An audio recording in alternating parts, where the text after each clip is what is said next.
আসসালামু আলাইকুম রহমতুল্লাহ। তাকওয়া আসলে কি জিনিস?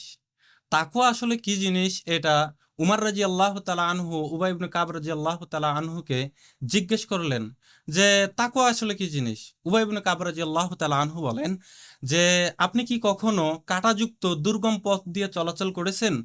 তখন উমর রাদিয়াল্লাহু তাআলা আনহু বললেন, হ্যাঁ, আমি এই পথ দিয়ে চলাচল করেছি।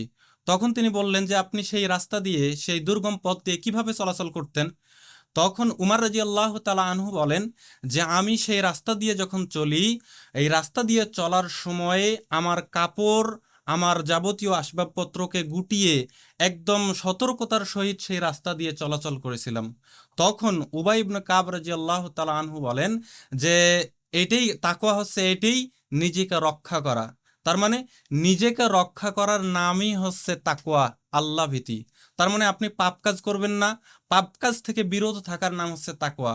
আল্লাহ তাআলা যেগুলো করতে বলেছেন সেই কাজটা করার নাম তাকওয়া। আল্লাহ তাআলা যে কাজ থেকে নিষেধ করেছেন সেটা থেকে বিরত থাকার নাম হচ্ছে তাকওয়া। তাকওয়া কি জিনিস সংক্ষিপ্ত সময়ে আমি বোঝানোর চেষ্টা করলাম। আসসালামু আলাইকুম রহমতুল্লাহ।